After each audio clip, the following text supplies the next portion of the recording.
రేపు మూసీ తీరం వెంట సీఎం రేవంత్ రెడ్డి పాదయాత్ర చేయనున్నారు. దారిలో కాలుష్య బాధిత రైతులతో మాట్లాడనున్నారు. ఇప్పటికే ఏర్పాట్లన్నీ పూర్తయ్యాయి. బేగంపేట నుంచి ప్రత్యేక హెలికాప్టర్లు బయలుదేరతారు సీఎం. యాదగిరిగుట్ట లక్ష్మీ నరసింహస్వామిని దర్శించుకుని ఆలయం అభివృద్ధిపై రివ్యూ చేస్తారు. తర్వాత సంగెం నుంచి మూసీ నది పునరుజ్జీవ సంకల్ప పాదయాత్ర చేయనున్నారు. మూసీ ప్రక్షాళనతో ఉమ్మడి నల్గొండ జిల్లా ప్రజలకు మంచి రోజులు వస్తాయన్నారు లీడర్లు.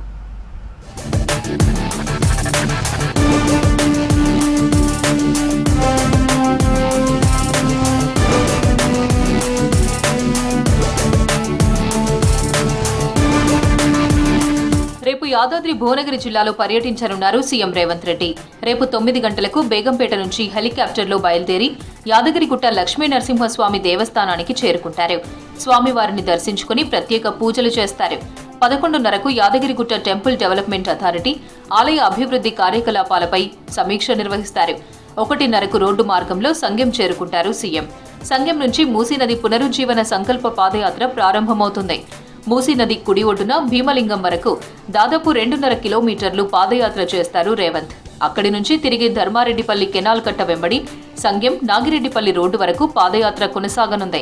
అక్కడే యాత్రనుద్దేశించి మూసీ పునరుజ్జీవ సంకల్ప రథంపై నుంచి ముఖ్యమంత్రి ప్రసంగిస్తారు. అనంతరం హైదరాబాద్కి తిరిగి వెళ్తారు.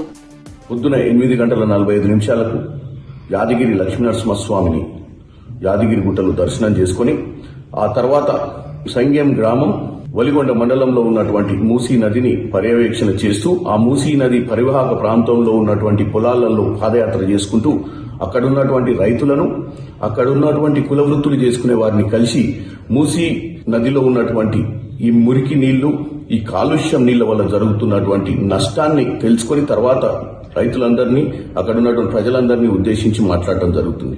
కావున నల్గొండ జిల్లాలో ఉన్నటువంటి రైతన్నలే కాకుండా కుల వృత్తులు చేసుకునే వారందరూ కూడా రేపు ఈ కార్యక్రమానికి హాజరై ముఖ్యమంత్రి వారిని కలిసి మీ యొక్క బాధలు చెప్పుకొని తర్వాత ముఖ్యమంత్రి గారు చెప్పే విన్నపాలు వినాలని కోరుకుంటూ రేపటి సీఎం పాదయాత్రకు ఏర్పాట్లు పూర్తయ్యాయి. యాదాద్రి భువనగిరి జిల్లా వలిగొండ మండలం సంగెం భీమలింగం కత్వా దగ్గర రేవంత్ పాదయాత్ర బందోబస్తు ఏర్పాట్లను మంత్రులు తుమ్మల నాగేశ్వరరావు, కోమటిరెడ్డి వెంకటరెడ్డి దగ్గరుండి పరిశీలించారు.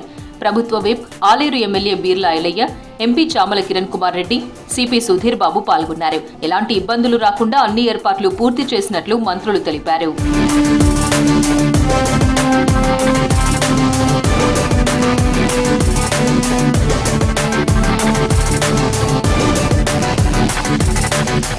మూసీ ప్రక్షాళనతో ఉమ్మడి నల్గొండ జిల్లా ప్రజలకు మంచి రోజులు వస్తాయన్నారు ఎమ్మెల్యే కుంభం అనిల్ కుమార్ రెడ్డి. విపక్షాలు అనవసరంగా అడ్డగోలుగా మాట్లాడడం సరికాదన్నారు. మూసీ సుందరీకరణను ప్రజలంతా సహకరిస్తున్నారని చెప్పారు బీర్లా ఐలయ్య. ఇది ఇక మాకు అతి ముఖ్యమైనది. ఇక దీనికంటే మంచిది మాకు ఇంకోటి లేదు. మూసీ ప్రక్షాళన అయితే, మూసీ పునరుజ్జీవ కార్యక్రమం అయితే ఇక మా జనే ధన్యమైనట్టే. అంటే నాది ఈ ప్రాంత ప్రజలందరి జన్మ ధన్యమైనట్టే. ఎప్పుడైతే రేవంత్ రెడ్డి గారు అసెంబ్లీలో చెప్పినరో, అంటే మేము అడిగాను కూడా లేదు, మేము సాగునీరు కాలువలకు పైసలు అడిగినాం, నిధులు అవి శాంక్షన్ అవుతుండే, ఆల్మోస్ట్ శాంక్షన్ అయినాయి. ఉత్తమ్ కుమార్ గారు కొన్ని శాంక్షన్ చేశారు. సో ఆ లోపలనే మూసీ మీద కూడా ప్రకటన చేస్తే ఈ ప్రాంత ప్రజలందరూ కూడా చాలా సంతోషపడ్డారు. సీఎం రేవంత్ రేపు యాదాద్రి భువనగిరి జిల్లాలో పర్యటించనుండటంతో ఉన్నతాధికారులతో రివ్యూ నిర్వహించారు జిల్లా కలెక్టర్. రాచకొండ సిపి సుధీర్ బాబుతో పాటు ఆలయ ఈవో భాస్కర్ రావు, ఇతర అధికారులు సమావేశంలో పాల్గొన్నారు. తర్వాత యాదాద్రి ఆలయ పరిసరాలను సీఎం సెక్యూరిటీ సిబ్బందితో కలిసి పరిశీలించారు కలెక్టర్. స్థానికంగా ఏర్పాట్లపై అధికారులకు పలు సూచనలు చేశారు.